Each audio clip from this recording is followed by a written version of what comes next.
নমস্কাৰ এছামিজ কানেকশ্যনলৈ আপোনালোক সকলোকে স্বাগতম জনাইছো। আমি আৰম্ভ কৰিছো সিটেট আৰু ডিএলএড পৰীক্ষাৰ প্ৰস্তুতি 2025। আজি আপোনালোকৰ সৈতে আলোচনা কৰিম অসমীয়া ভাষা অৰ্থাৎ লেংগুৱেজ, ভাষা দক্ষতা বা ভাষা কৌশল অৰ্থাৎ যাক ইংৰাজীত লেংগুৱেজ স্কিল বুলি কোৱা হয়। আজিৰ টপিকটো হৈছে ভাষা কৌশল 2 কথন অৰ্থাৎ স্পিকিং।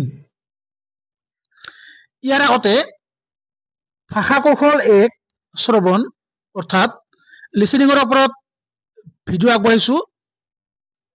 যদি আপোনালোকে এতিয়ালৈ সেই ভিডিঅ'টি চোৱা নাই তেনেহলে প্লেলিষ্টত গৈ চাব পাৰিব। গতিকে এতিয়া আগবাঢ়িছো ভাষা কৌশল 2 কথন কৌশল বা কথন দক্ষতাৰ অৰ্থ, মিনিং অফ স্পিকিং। ভাষা শিকনৰ দ্বিতীয় কৌশল হৈছে কথন।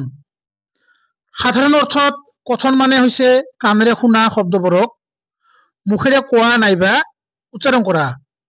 ই হৈছে আমাৰ ভাৱ প্ৰকাশ আৰু যোগাযোগৰ এক উল্লেখযোগ্য মাধ্যম, যাৰ জৰিয়তে আমি কি কৰিব পাৰো, কথোপকথন কৰিব পাৰো। শ্ৰেণীকোঠাৰ ভাষা শিকনৰ ক্ষেত্ৰত কথনৰ অৰ্থ হৈছে সম্পূৰ্ণ বেলেগ বা বিপৰীত। ভাষা শিকনৰ ক্ষেত্ৰত কথন মানে হৈছে শ্ৰৱণ কাৰ্যৰ জৰিয়তে, মানে আমাৰ যি শ্ৰৱণ প্ৰথম কৌশল, সেই শ্ৰৱণ কাৰ্যৰ জৰিয়তে শুনা মাত বা শব্দ বা বাক্যবোৰ ভালদৰে শুনি তাক বুজি লোৱাৰ পিছত তাক সঠিক আৰু শুদ্ধভাৱে উচ্চাৰণ কৰি নিজৰ ভাৱ অনুভূতিবোৰক যেতিয়া আনৰ আগত আমি প্ৰকাশ কৰিব পাৰো তেন্তে তাক কথন বা কথন কৌশল বুলি কোৱা হয়। মানে কেৱল আমি শুনি এনে কথা ক'লেই তাক কথন বুলি কোৱা নহয়। ভাষা শিকনৰ ক্ষেত্ৰত তাকহে কথন বুলি কোৱা হয় যেতিয়া আমি শব্দটো শুনি ভালদৰে শুদ্ধভাৱে উচ্চাৰণ কৰি আমি কি কৰিব পাৰো, নিজৰ মনৰ ভাৱ অনুভূতিসমূহ আনৰ আগত প্ৰকাশ কৰিব পাৰো। তাকে কোৱা হয় কথন বা কথন কৌশল। কথন হৈছে আমাৰ জীৱনৰ এক অবিচ্ছেদ্য অংগ বা অংশ। ই হৈছে এক জীৱনব্যাপী চলা প্ৰক্ৰিয়া যি আমাৰ জন্মৰ পৰাই আৰম্ভ হয় আৰু মৃত্যুৰ আগমুহূৰ্তলৈকে চলি থাকে। যেনে এটি শিশুৱে যেতিয়া জন্মগ্ৰহণ কৰে তেতিয়া কি কৰে, সম্পূৰ্ণ শাৰীৰিক সঁহাৰি মানে টোটেল ফিজিকেল ৰেছপন্সৰ জৰিয়তে কি কৰে, হাত ভৰি লগতে কি কৰে, লৰচৰ কৰাৰ লগতে আৰু কি কৰে, কান্দে। কথন প্ৰক্ৰিয়াই আমাৰ স্বৰৰ উত্থান পতন, উচ্চাৰণ, শব্দৰ জ্ঞান, ভাষাৰ জ্ঞান, শব্দৰ শুদ্ধ উচ্চাৰণ আদিৰ ক্ষেত্ৰত দক্ষতা বৃদ্ধি কৰি তোলে। পতঞ্জলীয়ে কৈছিল, মুখেৰে উচ্চাৰণ কৰা ধ্বনিৰ সহায়ত মানুহৰ মনৰ ভাৱ প্ৰকাশ কৰা আহিলে হৈছে ভাষা। গতিকে এই কথনৰ লগত যিটো পতঞ্জলীৰ যি মন্তব্য সম্পূৰ্ণ মিলি গৈছে। ওপৰৰ আলোচনাৰ পৰা আমি ক'ব পাৰো যে আমি কাণেৰে শুনা মাত বা শব্দ বা বাক্যক যেতিয়া সঠিক স্থানত সঠিকভাৱে উচ্চাৰণ কৰি আৰু তাক সঠিকভাৱে ব্যৱহাৰ কৰিব পাৰো বা প্ৰয়োগ কৰিব পাৰো তেন্তে তাক ভাষা শিকনৰ ক্ষেত্ৰত কথন কৌশল বুলি কোৱা হয়। ইয়াৰ যিটো সঠিক আছে, ইয়াৰ ওপৰত প্ৰশ্ন আহিছিল সিটেটত। ইয়াৰ পিছত আপোনালোকে প্ৰশ্নটোৰ উত্তৰ দিবলৈ চেষ্টা কৰিব। কথন কৌশলৰ লক্ষ্য আৰু উদ্দেশ্য। 1 নম্বৰ, শিক্ষকে শিশুসকলক সাৱলীলভাৱে কথা ক'ব পৰাৰ দক্ষতা বৃদ্ধি কৰি তোলা। মানে শিশুৱে যাতে সলসলীয়াকৈ কথা পাতিব পাৰে তাৰ দক্ষতা বৃদ্ধি কৰি তোলা। কথনৰ জৰিয়তে শিশুৰ সংকোচ আৰু ভয় ভাৱ দূৰ কৰি তোলা। মানে কি, যাতে শিশুৱে কথা পাতোতে ভয় নাখায়, যিমানেই কথা ক'ব সিমানেই কি কৰিব শিকিব, যিমানেই কথা ক'ব সিমানেই কি কৰিব অভিজ্ঞতা লাভ কৰিব। কিছুমান এনে ধৰণৰ ল'ৰা ছোৱালী এতিয়াও আছে, আপোনালোকে এটা উদাহৰণ নিজে গম পাব। যেতিয়া কলেজৰ আদৰণি সভা হয় তেতিয়া কিছুমান ল'ৰা ছোৱালীয়ে ষ্টেজত যেতিয়া মানে মাতে তেতিয়া লাজতে মানে কি কৰে নাযায়, কিয়নো কথা কোৱাৰ যি অভ্যাস সেই অভ্যাসটো মানে খুব মানে কি ভয় বা সংকোচ থাকে। সেইকাৰণে শিক্ষকে যিমান পাৰে ছাত্ৰ ছাত্ৰীক সাৱলীলভাৱে কথা ক'ব বা শিকাব লাগে। কেতিয়াৰ পৰা? প্ৰাথমিক পৰ্যায়ৰ পৰা। শিশুৱে শুনা কথাবোৰ সঠিকভাৱে বুজিব পৰা দক্ষতা বৃদ্ধি কৰি তোলা। শিশুৱে যাতে অনায়াসে নিজৰ ভাৱ মানে মনৰ ভাৱ প্ৰকাশ কৰিব পাৰে তাৰ দক্ষতা বৃদ্ধি কৰি তোলা। শিক্ষকে শিশুসকলক যিমান পাৰি আত্মপ্ৰকাশ কৰাত সুবিধা প্ৰদান কৰা লগতে অধিক কথা পতাৰ ওপৰত গুৰুত্ব প্ৰদান কৰা। এইটো প্ৰশ্ন আহিছিল। শিক্ষকে শিশুৰ আত্মবিশ্বাস বৃদ্ধি কৰি তোলা, মানে যদি শিশুৰ আত্মবিশ্বাস নাথাকে কেতিয়াও ভাষা ভালদৰে শিকিব নোৱাৰিব বা আয়ত্ত কৰিব নোৱাৰিব। কথনৰ প্ৰকাৰসমূহ, টাইপছ অফ স্পিকিং, যেনে 1 নম্বৰ জনসংযোগ বা গণ যোগাযোগ, মাছ কমিউনিকেশ্যন। যেতিয়া এজন ব্যক্তিয়ে বহুতো মানুহৰ লগত কথা পাতে বা কথোপকথন কৰে তেন্তে তাক কোৱা হয় কি? জনসংযোগ বা গণ যোগাযোগ। যেনে গণমাধ্যম, সাংবাদিক, কোনোবা ইউটিউব চেনেল ইত্যাদি। দলগত যোগাযোগ, গ্ৰুপ কমিউনিকেশ্যন। যেতিয়া এজন ব্যক্তিয়ে কোনো দলত যোগাযোগ কৰে তেন্তে তাক কোৱা হয় কি? দলগত যোগাযোগ। যেনে শ্ৰেণী কথা কৰা আলোচনা, দলীয় সভা আৰু বহুতো আছে, আপোনালোকে নিজে গম পাব। আন্তঃব্যক্তিগত যোগাযোগ, ইণ্টাৰপাৰ্চনেল কমিউনিকেশ্যন। আমাৰ যে হাৱাৰ্ড গাৰ্ডনাৰৰ ইণ্টাৰপাৰ্চনেল ইণ্টেলিজেন্স আছে, এই আন্তঃব্যক্তিগত বুদ্ধি, ঠিক সেইদৰে দুজন ব্যক্তিয়ে যেতিয়া যোগাযোগ কৰে অথবা কথোপকথন কৰে তেন্তে তাক কোৱা হয় কি? আন্তঃব্যক্তিগত যোগাযোগ। যেনে মোবাইল ফোনত হোৱা কথা বতৰা বা কথোপকথন, স্বামী স্ত্ৰীৰ মাজত হোৱা কথা বতৰা বা কথোপকথন ইত্যাদি। তাৰপিছত আভ্যন্তৰীণ ব্যক্তিগত যোগাযোগ, যি ইণ্টাৰপাৰ্চনেল কমিউনিকেশ্যন। ঠিক হাৱাৰ্ড গাৰ্ডনাৰৰ ইণ্টাৰপাৰ্চনেল এটা ইণ্টেলিজেন্স আছিল, তাৰ পৰা বহুত প্ৰশ্ন আহে। এজন ব্যক্তিয়ে যেতিয়া নিজে নিজৰ লগত কথা পাতে মানে চেল্ফ টক কৰে, আমাৰ ভাইগোষ্ঠীয়ে কৈছিল চেল্ফ টক, তেন্তে তাক কোৱা হয় কি? আভ্যন্তৰীণ ব্যক্তিগত যোগাযোগ। এতিয়া আহিছো কথনৰ উপকৌশল বা কথনৰ উপদক্ষতা সমূহ, সাব স্কিলছ অফ স্পিকিং। যেনে 1 নম্বৰ সুৰ লহৰ। এই প্ৰশ্নটো আহিছিল। আমি উচ্চাৰণ কৰাৰ সময়ত সুৰ অৰ্থাৎ টন যেতিয়া উঠানমা কৰে তেন্তে তাক সুৰ লহৰ বুলি কোৱা হয়।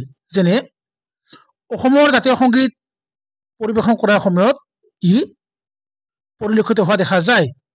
2 নম্বৰ উচ্চাৰণ।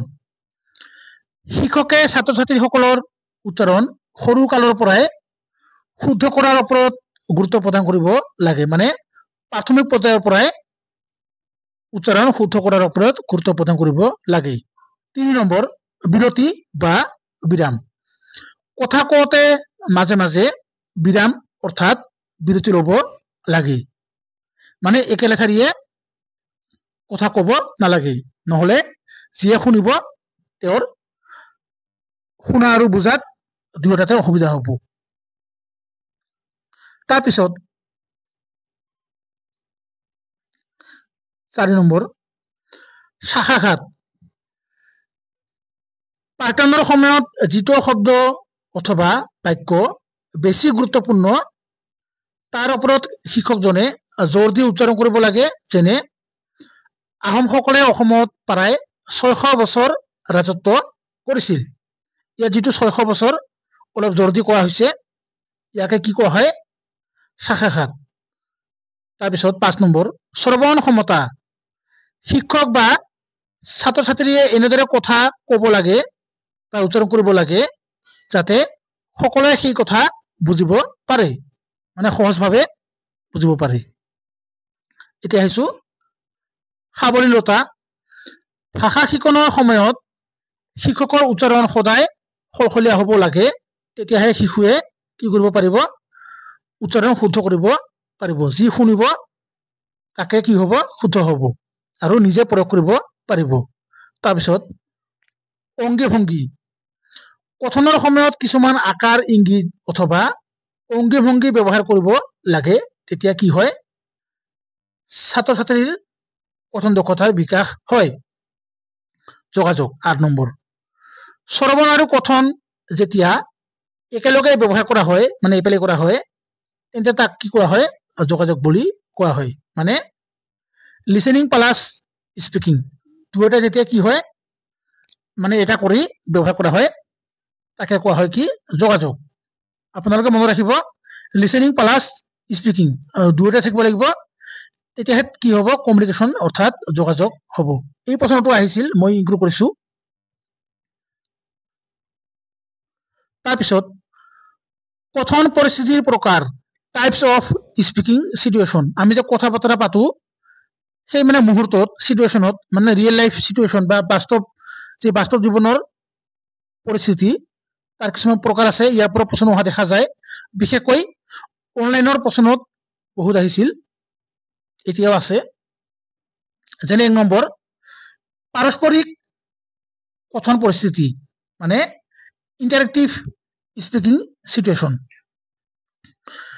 দুই ফালৰ পৰা হোৱা আন্তঃক্ৰিয়া অথবা যোগাযোগ অথবা কথোপকথনক কি কোৱা হয়? পাৰস্পৰিক কথন পৰিস্থিতি বুলি কোৱা হয়। মানে দুই ফালৰ পৰা হ'ব লাগিব, এজনে কৈ আছে আৰু আনফালে এজনে উত্তৰ দি আছে, ৰেছপন্স দি আছে। যেনে বিধানসভা, লোকসভা আৰু ৰাজ্যসভাত হোৱা প্ৰশ্ন উত্তৰৰ অধিৱেশন। আপোনালোকে চাইছেনে? যি কুৱেশ্যন আৱাৰ বুলি কোৱা হয়, প্ৰথম 1 ঘণ্টা। তাৰপিছত চৰিত্ৰ ৰূপায়ণ, ৰোল প্লে। আপোনালোকে ৰোল প্লে কৰিছেনে? আমি কৰিছিলো ডাইটত। তাৰপিছত আংশিক পাৰস্পৰিক কথন পৰিস্থিতি, মানে পাৰ্চিয়েলি ইন্টাৰেক্টিভ স্পিকিং সিচুৱেশ্যন। এফালৰ পৰা হোৱা কোনো আন্তঃক্ৰিয়া, যোগাযোগ বা কথোপকথনক আংশিক পাৰস্পৰিক কথন পৰিস্থিতি বুলি কোৱা হয়। যেনে হঠাৎ কিছুমান ৰাষ্ট্ৰীয় সংবাদ মাধ্যমৰ ইউটিউব চেনেলত আপোনালোকে চাবাচোন, যি লাইভ চাট বা কমেন্ট বক্স বন্ধ কৰি দিয়ে, তাকে কি কোৱা হয়? আংশিক পাৰস্পৰিক কথন পৰিস্থিতি। মানে কিছুমান বিশেষ পৰিস্থিতিত কি কৰা হয়? এই চেনেলৰ কমেন্ট বক্স অফ কৰি দিয়ে। তাৰপিছত অপাৰস্পৰিক কথন পৰিস্থিতি, নন ইন্টাৰেক্টিভ স্পিকিং সিচুৱেশ্যন। যেতিয়া কোনো ফালৰ পৰা আন্তঃক্ৰিয়া বা যোগাযোগ বা কথোপকথন নহয়, তেন্তে তাক কোৱা হয় কি? অপাৰস্পৰিক কথন পৰিস্থিতি। যেনে আমি যেতিয়া অনলাইনৰ ক্লাছ কৰো, তাৰপিছত যেতিয়া আমি কি কৰো? মোবাইলত PDF পঢ়ো, কোনোবা কিতাপ পঢ়ো, মানে অফলাইন কিতাপ পঢ়ো, তাকে কি কোৱা হয়? অপাৰস্পৰিক কথন পৰিস্থিতি, মানে ইন্টাৰেক্ট নহয়। ইন্টাৰেকশ্যন মানে কাৰো লগত যোগাযোগ নহয়, নিজে নিজে।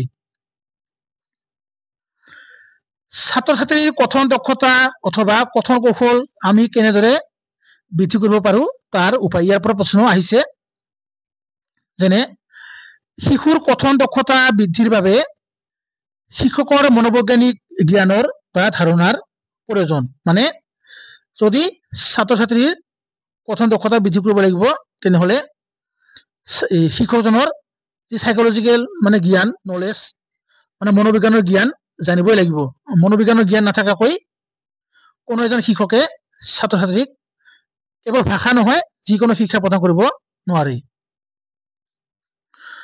স্কুল পৰিৱেশত শিশুৱে আৱেগিক নিৰাপত্তা আৰু আত্মপ্ৰকাশত স্বাধীনতা অনুভৱ কৰিব পৰাকৈ শিক্ষকে বিশেষ লক্ষ্য আগত ৰাখিব লাগে। মানে শিশুৱে যাতে এনেকুৱা পৰিৱেশ পায় যাতে নিৰাপত্তা অনুভৱ কৰে আৰু আত্মপ্ৰকাশ কৰিব পায়, তাৰ পৰিৱেশ গঢ়ি তুলিব লাগে, মানে পৰিৱেশ সৃষ্টি কৰিব লাগে। বিদ্যালয়ৰ পৰিৱেশ এনে হোৱা উচিত যাতে শিশুৰ দৈহিক খেলা ধূলা, আপোনালোকে নোটছ কৰি ল'ব, এই প্ৰশ্নটো আহিছিল। শিশুৰ দৈহিক খেলা ধূলা, আৱেগিক দিশৰ মৰম, আদৰ, যত্ন আৰু সামাজিক স্বাধীনতা, নিৰাপত্তা ভাৱ আদি যিবোৰ প্ৰয়োজন আছে, সেই প্ৰয়োজনবোৰ পূৰণ কৰিব পাৰিব লাগে বা পূৰণ কৰি তোলা। শিশুৰ শব্দ জ্ঞান উন্নত কৰাৰ লগতে স্বৰধ্বনি, শব্দ উচ্চাৰণৰ প্ৰতি শিক্ষকে লক্ষ্য ৰাখিব লাগে। ভাষাৰ বিকাশৰ বাবে বিদ্যালয়ৰ পৰিৱেশত শিশুৱে যাতে নৃত্য, গীত, সুৰ, আবৃত্তিৰ লগতে সামূহিক খেলা ধূলা, এই যিটো খেলা ধূলা, সামূহিক খেলা ধূলা কৰিব পাৰে, তাৰ বাবে এক অনুকূল পৰিৱেশ ৰচনা কৰিব লাগে। শিশুৰ কথিত আৰু শিশুৰ যি কথিত ভাষা, এই কথিত ভাষাৰ প্ৰয়োগৰ বেৰিকা শব্দ উচ্চাৰণৰ ক্ষেত্ৰত থকা মুখগহ্বৰ আৰু বাকযন্ত্ৰৰ অস্বাভাৱিকতা নিৰাময়ৰ বাবে বিশেষজ্ঞ চিকিৎসকৰ সহায় ল'ব লাগে। তাৰপিছত প্ৰাথমিক পৰ্যায়ৰ শিশুসকলক সমূহীয়াকৈ পঢ়িব দিব লাগে বা সমস্যাৰ উচ্চাৰণ কৰিবলৈ শিকোৱা কাৰ্যত উৎসাহ প্ৰদান কৰিব লাগে। প্ৰাথমিক পৰ্যায়ৰ শিশুসকলৰ ভাষা দক্ষতাৰ বিকাশৰ বাবে বা বৃদ্ধিৰ বাবে মনোৰঞ্জন ঠাই, বুৰঞ্জী প্ৰসিদ্ধ ঠাই, সামাজিক, সাংস্কৃতিক আৰু ভৌগোলিক ঠাইৰ লগতে চিৰিয়াখানা আদি, মানে যি ফিল্ড ট্ৰিপ, চিৰিয়াখানা আদি ভ্ৰমণৰ জৰিয়তে বাস্তৱ জীৱনৰ অভিজ্ঞতা প্ৰদান কৰিব লাগে, মানে ৰিয়েল লাইফ এক্সপিৰিয়েঞ্চ প্ৰদান কৰিব লাগে, যিয়ে শিশুক কিতাপ, আলোচনী আদি পঢ়াৰ প্ৰতি আগ্ৰহী কৰি তুলিব। এতিয়া আহিছো চিটেট পৰীক্ষাত বিশেষকৈ বহুত প্ৰশ্ন আহিছিল যদিও মই ইয়াত কেইটামানহে লৈছো। যেনে কথা কৈ থাকোঁতে সঠিক স্থানত সঠিক এটা শব্দ সঠিক উচ্চাৰণ কৰাৰ প্ৰক্ৰিয়াটোক কি কোৱা হয়? মই অলপ আগতে আলোচনা কৰিছিলো। শৰীৰৰ ভাষা, কথন কৌশল, ভাষাৰ কাৰ্যকাৰিতা আৰু ভাষাৰ ব্যৱহাৰ। চিটেট 2019 চনত আহিছিল LP পেপাৰত, মানে পেপাৰ 1ত। ইয়াৰ শুদ্ধ উত্তৰ হৈছে ভাষাৰ কাৰ্যকাৰিতা। তাৰপিছত এটা ভাল কথনৰ অভ্যাস হৈছে সেইটো য'ত শিকাৰুৱে অধিক মাত্ৰাত শুনে, শিশুৱে অধিক কথা পাতে, মুকলিকৈ কথা কোৱা শিক্ষাৰ্থীয়ে অধিক কথা কয় আৰু শিক্ষকে অধিক ব্যাখ্যা আগবঢ়ায়। আপোনালোকে কমেণ্ট বক্সত উত্তৰটো জনাব। এই প্ৰশ্নটো আহিছিল চিটেট জানুৱাৰী 2024 চনৰ LP। তাৰপিছত ভাষা একতাৰ নিজা আৰু অন্যান্য উচ্চাৰণ নিয়মবোৰৰ কাৰণে ছাত্ৰ ছাত্ৰীয়ে প্ৰায় কথনত আত্মবিশ্বাস হেৰুৱায়। এই অসুবিধাটো অতিক্ৰম কৰিবৰ কাৰণে বা কৰিবৰ বাবে শিক্ষকে কি কৰা উচিত? চিটেট ডিচেম্বৰ 2024 চনত আহিছিল। 1 নম্বৰ, মানে ক নম্বৰ, শ্ৰেণীকোঠাত পঢ়িবলৈ উৎসাহ দিয়া, বিশেষজ্ঞৰ সৈতে বিশেষ স্পীচ থেৰাপিৰ ব্যৱস্থা কৰা, মৌখিকভাৱে যোগাযোগৰ প্ৰয়োজন হোৱা কিছুমান খেল ধেমালি খেলিবলৈ দিয়া, মানে খেল খেলিবলৈ দিয়া, আৰু ছাত্ৰ ছাত্ৰীয়ে কথনত কৰা ভুলবোৰ শুধৰোৱা। আপোনালোকে এই প্ৰশ্নটোৰ উত্তৰ কমেণ্ট বক্সত জনাব। গতিকে এইখিনি আছিল আজিৰ ভিডিঅ'টিৰ মূল বিষয়। আশা কৰোঁ ভিডিঅ'টি চাই আপোনালোকে নিশ্চয় উপকৃত হ'ব। যদি চেনেলটি আপোনালোকে এতিয়ালৈ ছাবস্ক্ৰাইব কৰা নাই তেনেহ'লে ছাবস্ক্ৰাইব কৰিব আৰু আপোনালোকৰ বন্ধু বান্ধৱীলৈও শ্বেয়াৰ কৰি দিব। শেষত আপোনালোক সকলোকে বহুত বহুত ধন্যবাদ। জয়